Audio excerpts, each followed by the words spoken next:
My husband, who has been married to me for 2 years, slept with my sister under the instigation of his mother. To get back at them, I seduced my handsome and wealthy father-in-law. Since you don't want to call me wife, you can start calling me mom. Chapter 1. You are just an old hen that can't lay eggs. My mother-in-law screamed at me, pointing at my nose, always acting like a seductive vixen, trying to lure everyone. My son marrying someone like you is the worst luck ever. Get out of here. You're not welcome.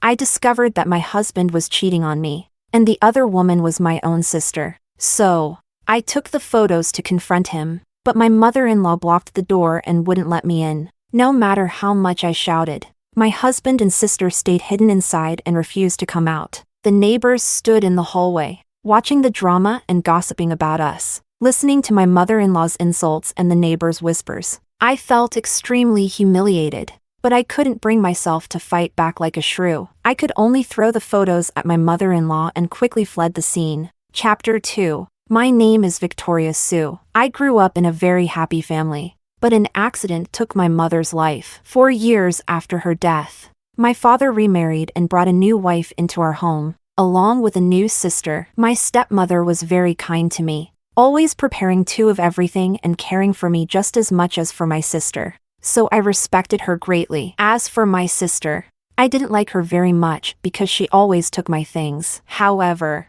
out of respect for my stepmother, I didn't hold it against her. Whatever she took from me, my stepmother would buy another for me anyway. I wasn't very good at academics, so I entered the workforce early. At first, I worked on a production line in a factory. Within a year, I grew tired of the repetitive and monotonous tasks, and even going to the bathroom required reporting. So, I decisively quit and started working as a salesperson in a clothing store. With my quick and flexible mind, I earned my boss's appreciation and invested in her new store, becoming a part owner. It was then that I experienced both career and love success. Meeting my true love. His name was Andrew Zhou. He owned a coffee shop and was rumored to be a wealthy second-generation heir. Andrew was refined and could play the piano beautifully. As someone inexperienced in the ways of the world, I was quickly drawn to him, and we soon ended up in bed together. 6 months into our relationship,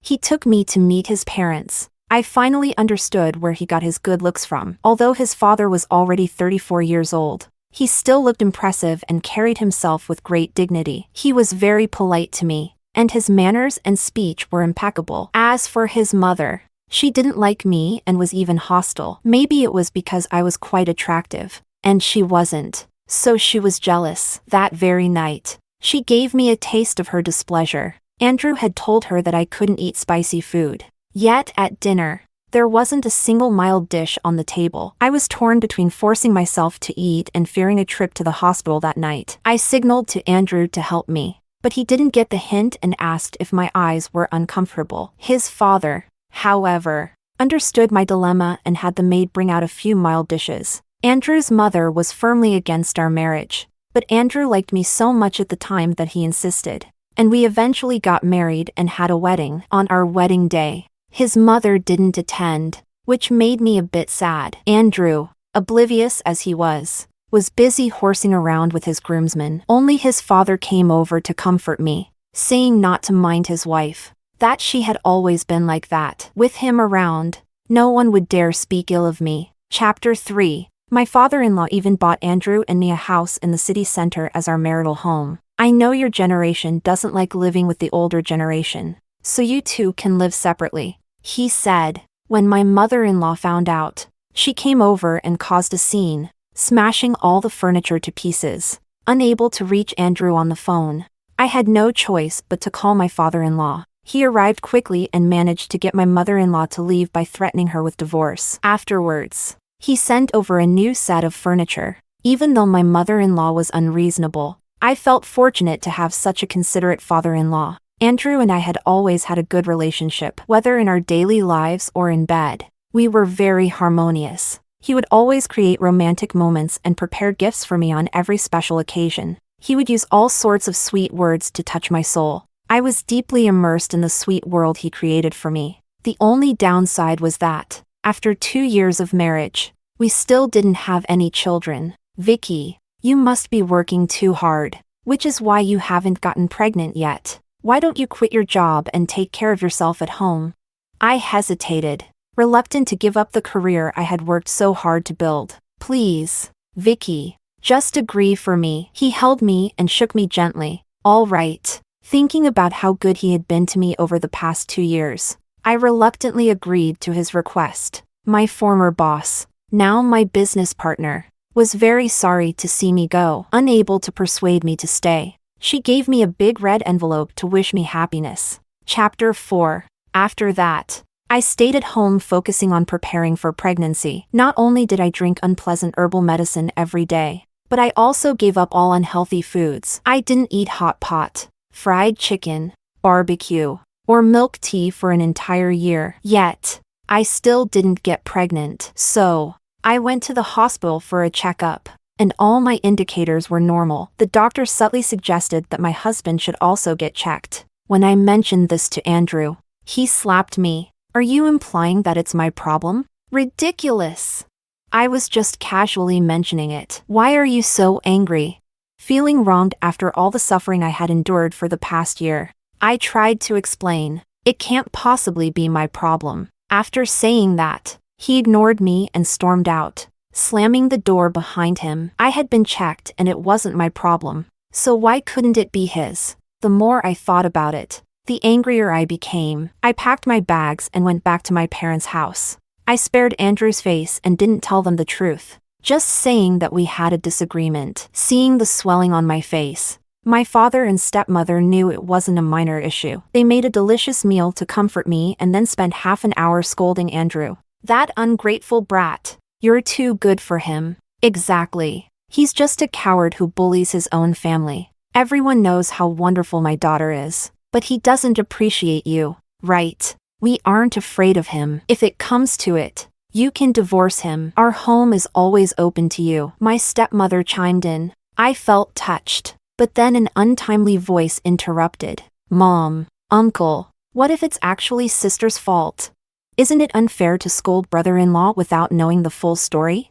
I think brother-in-law is a good person and wouldn't do such a thing. My sister Catherine spoke up for Andrew. What nonsense are you spouting? Eat your food and stay out of adult matters. My stepmother smacked her before I could say anything. Catherine clutched her head in pain, staring at her mother in disbelief. Unfazed, my stepmother calmly said, I raised Vicky. I know her temperament. If she didn't have such a good temper, she would have beaten you long ago with your bossy attitude. Mom, you're being biased. Catherine cried and ran out. I was a bit worried and wanted to check on her, but my stepmother stopped me. Don't worry. She probably went to her friend's house. She's in her rebellious phase now. She runs off whenever she disagrees with us. We're used to it. My father nodded in agreement. Besides, she's been practicing taekwondo since she was little. 3 or 4 men wouldn't be a match for her. She'll be fine. Let's continue eating. My stepmother put some food in my bowl. Eat this. It's delicious. All right. Chapter 5. The next day, my sister returned at noon, looking radiant. She provocatively said to me, enjoy your time while it lasts. Humph. I looked at her, puzzled, but she didn't elaborate and went back to her room. How bizarre. I stayed at home for 3 days before Andrew, accompanied by my father-in-law, came to take me back home. Vicky, I was wrong to hit you. Please come back home with me. His apology felt somewhat insincere. I was reluctant. After all, my father had never hit me. Noticing my displeasure, my father-in-law slapped Andrew. Is this how you apologize?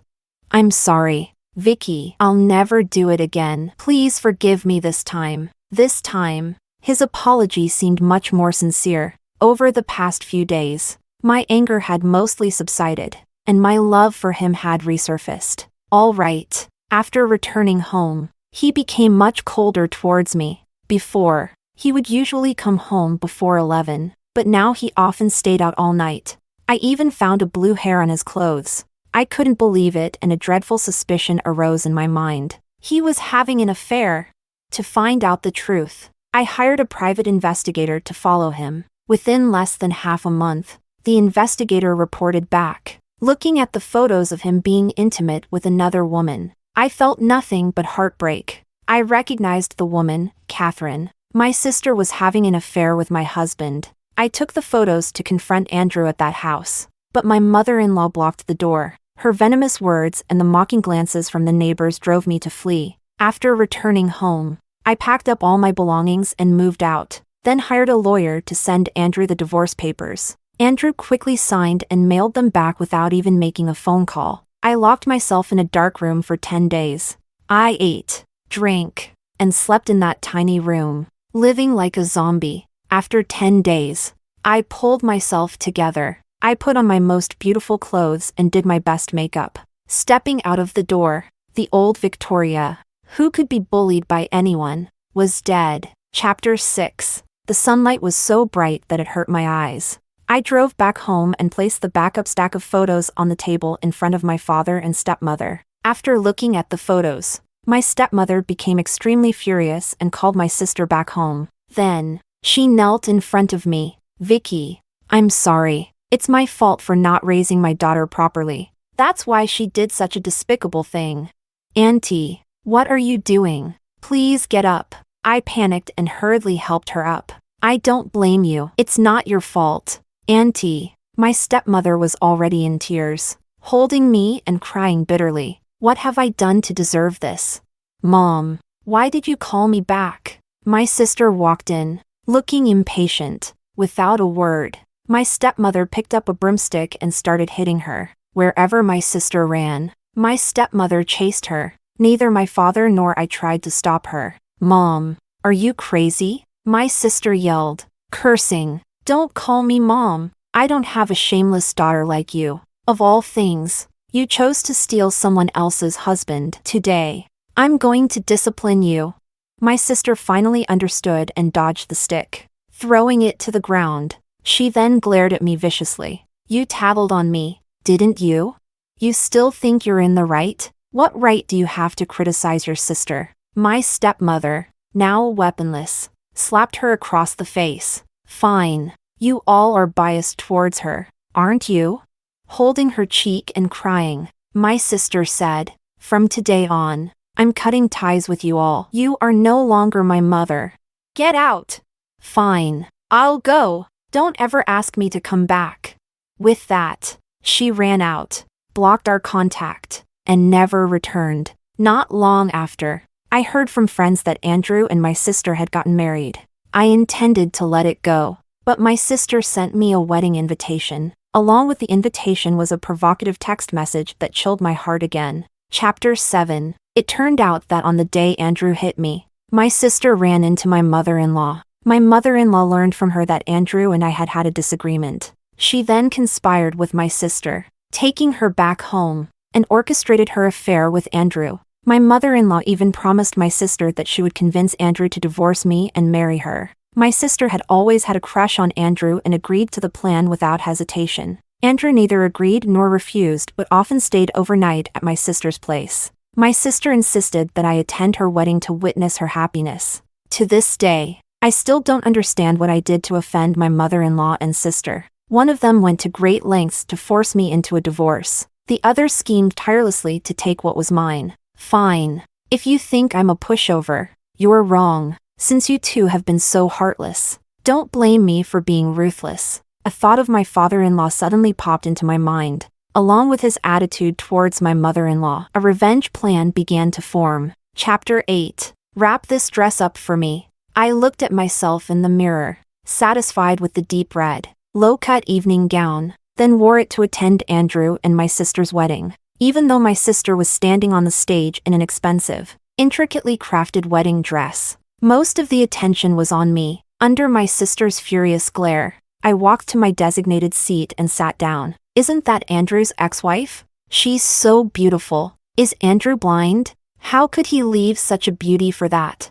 Well, you can't say that. The bride isn't bad looking either, although she's a bit inferior to his ex-wife. Hearing these comments, I couldn't help but smirk as I casually watched the wedding ceremony unfold. The same scene had taken place 2 years ago, and it was still fresh in my mind. I dug my nails into my palm to control my emotions, then turned my gaze to my target. My father-in-law was just as handsome as he was 2 years ago. Time seemed to leave no marks on him. He noticed me and nodded in acknowledgement. I smiled back and raised my glass. After the wedding, I walked up to him and discreetly slipped a note into his pocket. I waited on the rooftop for a long time before he finally arrived. The matter with Andrew. I'm very sorry. I've already cut 2/3 of his living expenses and taken back the house. The first thing he did upon seeing me was to apologize for his son. He also wanted to compensate me. I can transfer the house to your name. I couldn't understand how such a reliable father could have such a despicable son. Some people are just rotten to the core. Beyond redemption. Father-in-law. I'm not here for that. Then what is it? He asked. Curious. I took a stack of photos from my bag and handed them to him, photos of my mother-in-law going to a hotel with another man. He calmly flipped through the photos, unfazed. This. I was surprised by his reaction. You knew already? He let out a cold laugh. 4 years. Doesn't it bother you? Our marriage has long been dead in name only. We live our own lives. I moved closer to him, tracing circles on his chest. Don't you feel resentful? Always putting up with her? He raised an eyebrow at me. What are you planning? I told him everything my mother-in-law had done. I think the best way to get back at her is to take away what she cares about most. My mother-in-law loves you. Her infidelity is because she couldn't have you. I wrapped my arms around his neck, blowing gently into his ear. Can you help me? You won't lose anything anyway. He was silent for a long time, then sighed and held me as we went into the room downstairs. Chapter 9. After the night passed, my father-in-law leaned against the headboard, smoking a cigarette, while I lay in his arms. I suddenly became curious about how he and my mother-in-law ended up together. He let out a cold laugh, his eyes filled with disdain for her. Through his story, I finally learned about the despicable means she used to trap him. 20 years ago, when my father-in-law was 17, he was a top student at a prestigious high school, with a bright future ahead of him. He was handsome, came from a good family, and was the object of many girls' affections, including my mother-in-law. At that time, she had to drop out of school because her family couldn't afford it, and she stayed home to help with chores. She would deliver vegetables to the school cafeteria every day. The first time she saw my father-in-law, she fell in love at first sight. Determined to have him, she befriended one of his female classmates. At her birthday party, she secretly drugged him and took him back to her house. When he woke up, her family forced him to marry her, threatening to report him to the police if he refused. And so, she married him. But the incident became public, and my father-in-law was expelled from school, subjected to relentless gossip. He despised her deeply and moved out. However, she was lucky enough to get pregnant that time, and the child was Andrew. After Andrew was born, given the social norms of the time against divorce, my father-in-law, persuaded by his family, reluctantly moved back. No matter what, the child was innocent. He was determined to raise Andrew properly, ensuring he wouldn't follow in his mother's footsteps. But my mother-in-law tried the same tactic again, attempting to have another child to secure her position. This happened 2 more times until my father-in-law, enraged, beat her several times, scaring her into stopping. I taught Andrew the right principles from a young age, but he still ended up spoiled by his mother. He said. My father-in-law laughed, but his eyes were filled with bitterness. He only learned how to put on a good appearance, pretending to be a good boy in front of me, while behaving recklessly outside. He also told me that my mother-in-law had let slip a few days ago that Andrew's infidelity wasn't a one-time thing. He would often sneak out to see prostitutes. Last year, one of the prostitutes got pregnant and came to their door. My mother-in-law paid her 200,000 yuan to get an abortion and keep the matter quiet. I had already completely given up on them, my father-in-law said, holding me close and resting his head on my shoulder. But when you came to me yesterday, I saw the courage to fight back in you. I've compromised for over 20 years for the sake of my child and my parents. It's time to fight back, father-in-law. Then let's do this together. Call me Josh. My name is Joshua. All right, Josh. Chapter 10. I suddenly felt a pang of sympathy for the man in front of me, and a strange emotion arose from deep within. What do you want to do? Josh asked me. Josh, You and my mother-in-law only had relations once, right?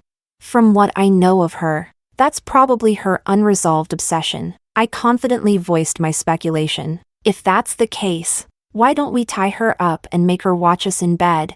That's quite a wicked idea, Josh said, pinching my cheek. Will it work or not? I pouted, snuggling into his chest. All right, whatever you say. We quickly devised a plan and began to implement it. First, Josh pretended to prepare a birthday surprise for my mother-in-law. He blindfolded her and handcuffed her hands and feet to a chair. I then emerged from the bathroom. My mother-in-law was extremely happy, thinking Josh had finally accepted her and wanted to play some game with her. Honey, what did you prepare for me?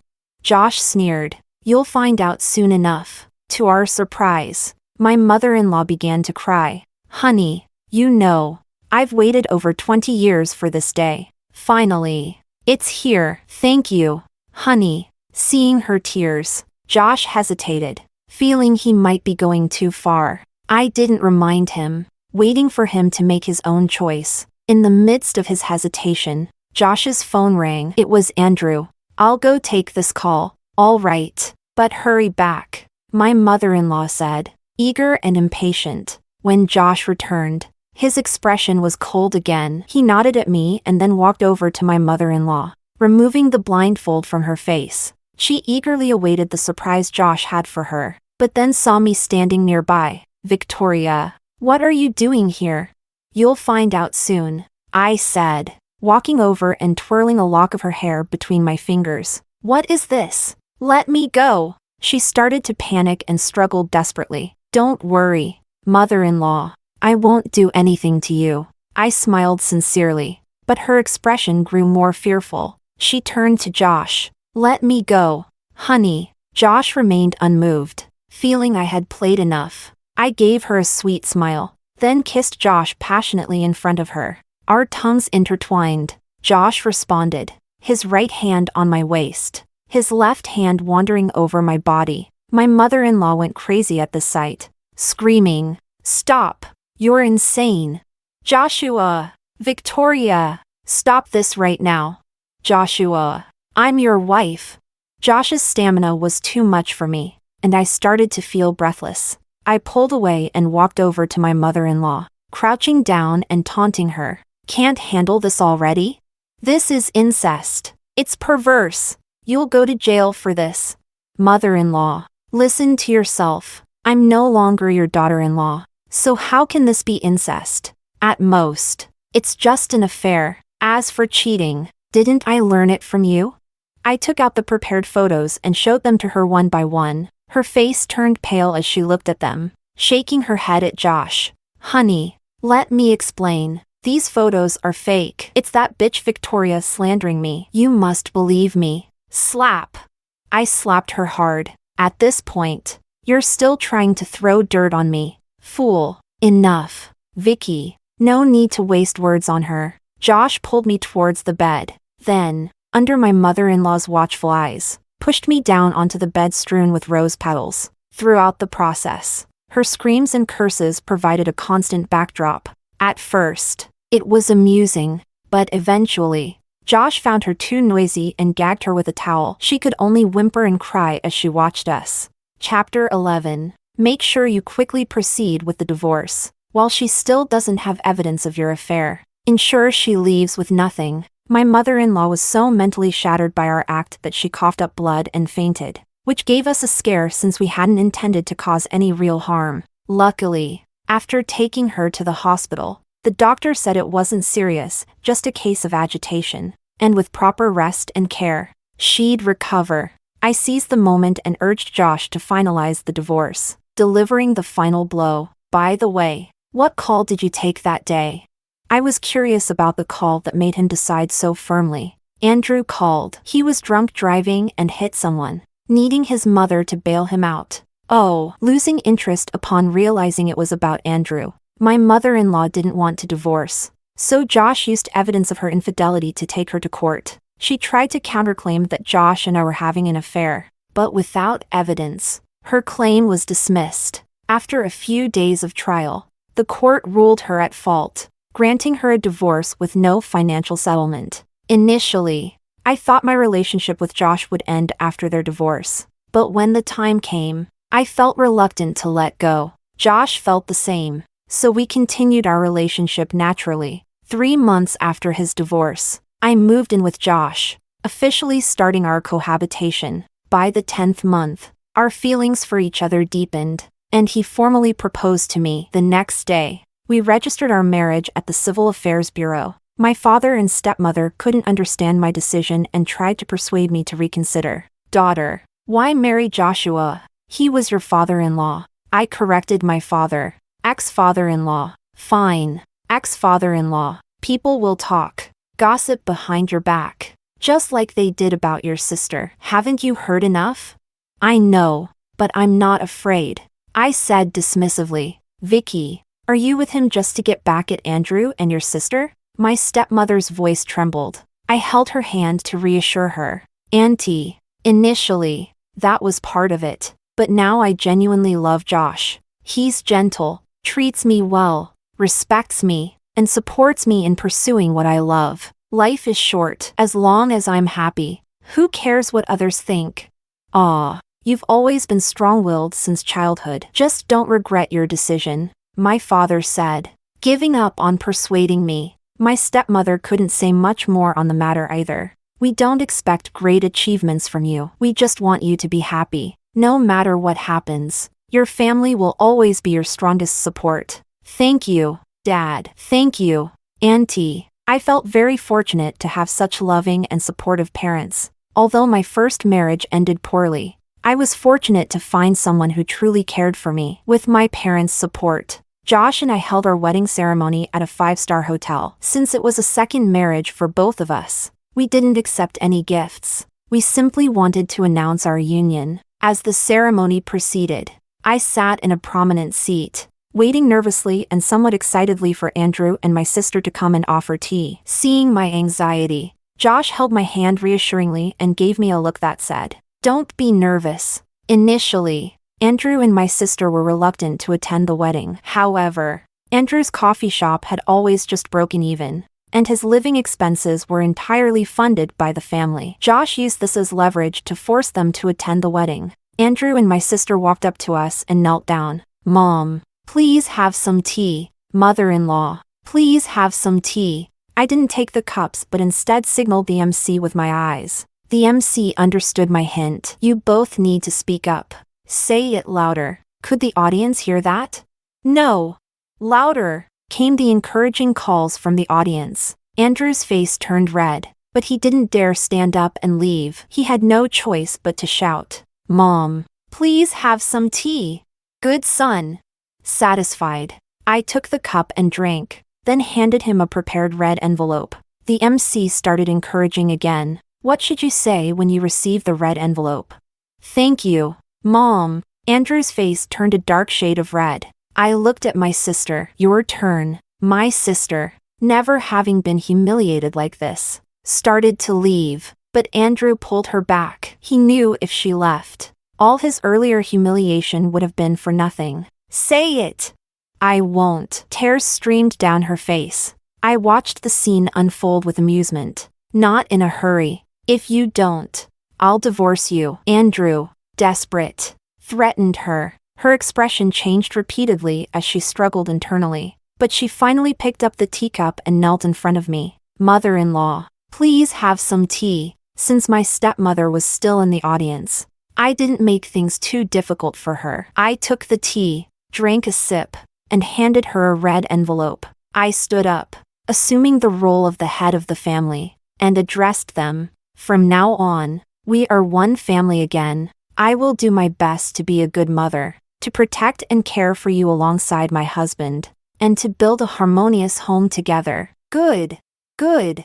The audience, having enjoyed the drama, erupted in thunderous applause. Chapter 12. As the saying goes, some people can't even get to eat shit while it's still warm. That perfectly described my mother-in-law. By the time she showed up, the audience had already left. The 20 security guards I had arranged weren't even needed. Mom, why are you so late? Andrew went to greet her but was repelled by the stench. standing 2 meters away. I then noticed that my mother-in-law's lower half was wet and covered in a mix of black and brown sludge. "It's over?"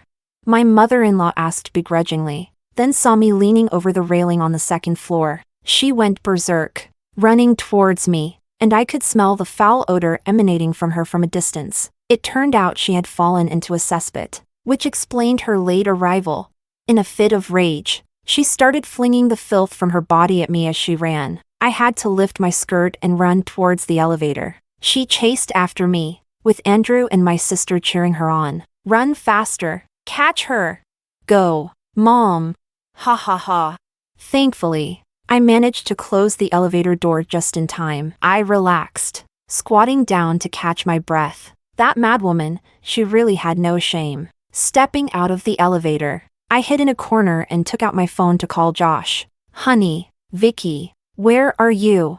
I'm on the 25th floor. My mother-in-law went crazy. She's been chasing me and throwing filth at me. Please come quickly." "All right. I'm on my way. Stay hidden. He. Found you." A sharp voice sounded behind me, and I dropped my phone in fright. My mother-in-law pounced on me, pinning me to the ground. "You bitch. How dare you steal my husband?" Her filthy hands yanked my hair, pulling it hard. "Aw, let go of me." I cried out in pain but fought back, hitting her face and stomach. She loosened her grip slightly from the pain, and I pushed her away, running towards the elevator. The elevator was still on the first floor, so I dashed towards the stairwell. My beautiful white wedding dress had become a hindrance. Soon, she grabbed my hair again. "Die, you filthy whore." Standing behind me, she shoved me towards the stairs, refusing to give in. I grabbed her hair, pulling her down with me, and then everything went black. Chapter 13. When I woke up again, it was already midnight. I found myself in a hospital room, with a constant pain in my abdomen. Josh was sitting by the bed, holding my hand and resting his head on the edge. My movement woke him up. "Vicky, you're finally awake. Are you okay?" "I'm fine. Just some pain in my stomach." I squeezed his hand to comfort him, but Josh's expression grew even more serious. "What's wrong?" I had a foreboding feeling. "Vicky, you were 1 month pregnant, but with that fall yesterday, you had a miscarriage." "What?" I couldn't believe it, and tears streamed down my face. "It's okay, Vicky. We'll have more children in the future. Just think of it as the baby forgetting something and going back to get it. Once they have it, they'll come back to us." Josh held me in his arms, comforting me as tears fell onto my head. I clung to him, sobbing loudly, letting out all my pain and grief. Chapter 14. The hotel surveillance footage proved that my mother-in-law had attempted murder. So, after she was discharged from the hospital, she was arrested by the police and sent to jail. Following a court trial and Josh's efforts, she was sentenced to 11 years in prison. When she was finally released,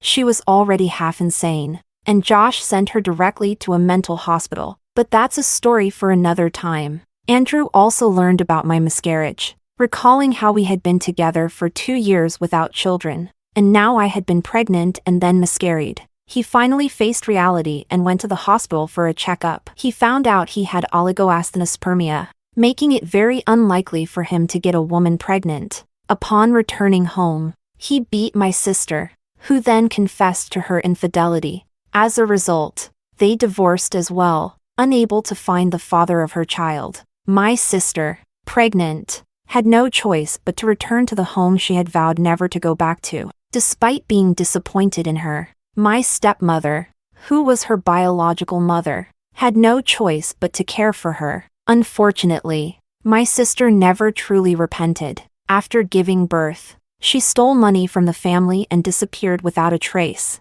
leaving everyone to wonder if she was dead or alive. 5 years later, the police returned with her ashes. It turned out that for the sake of money, she had helped smuggle contraband. When caught, she tried to escape and injured 2 police officers, ultimately being killed in the process. Chapter 15. After the miscarriage, I focused all my energy on my family and career. With Joshua's help, I made a comeback and established my own clothing brand. Within just 3 years, I opened 30 branches nationwide and then became pregnant again. I held the test results and hurried home to share the joy with him. Joshua wasn't home, but Andrew was. Joshua had long ago forbidden him from coming back without reason, and I hadn't seen him for a long time. He looked haggard, appearing 10 years older than his father. Vicky, I was wrong. Let's get back together. I shouldn't have been with your sister. She seduced me. I truly know I was wrong. Only now do I realize you are my true love.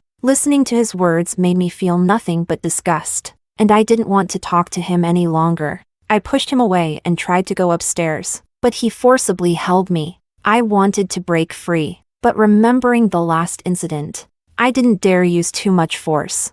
I had no choice but to use a delaying tactic. Andrew, let go of me first. Otherwise, you'll be in trouble when your father sees this. He hesitated but still didn't want to let go. Listen to me. I actually feel the same way. Really? Andrew was overjoyed and turned me to face him. Of course, forcing a smile despite my disgust. I took his hand. Go back home first. I'll come see you tomorrow, okay? It's too dangerous here. Andrew hesitated. I couldn't risk angering him, fearing another mishap with my pregnancy. To gain his trust, I kissed his cheek. All right, I'll go back and wait for you. Andrew believed me and left the villa. Looking back repeatedly, I smiled and saw him out, then took out a wet wipe to clean my mouth. That evening, when Joshua returned, I told him everything. He was furious that his son still harbored feelings for me. So the next day, he packed Andrew off to a foreign country. He sent him only $1,000 a month for living expenses, leaving him to fend for himself for the rest. Even later, Andrew couldn't change his ways. He got involved with the girlfriend of a local thug and ended up getting his legs broken. Only then did Josh bring him back to the country. He wanted to move back home but was refused. Instead, Josh bought him an apartment and hired a nurse to take care of him, which was already more than enough. Joshua often stroked my still flat belly. Talking to himself, he would say he wanted to give the baby the best education, ensuring they wouldn't turn out like their brother. 9 months later, our baby was born, a daughter. He didn't even go to see the baby immediately. He stayed by my side the entire time. After I was discharged, he couldn't get enough of both me and the baby. He handed over the company affairs to his eldest brother and stayed home, taking care of everything. He washed my hair, cooked postpartum meals, soothed the baby, warmed milk, and changed diapers. Neither my father nor my stepmother could compete with him. Finally, after persistent persuasion, he agreed to return to work. All right, my dear wife, you're the most important. Whatever you say goes. I tied his tie. Smooth talker. Now off you go. Give me a kiss. Mwah.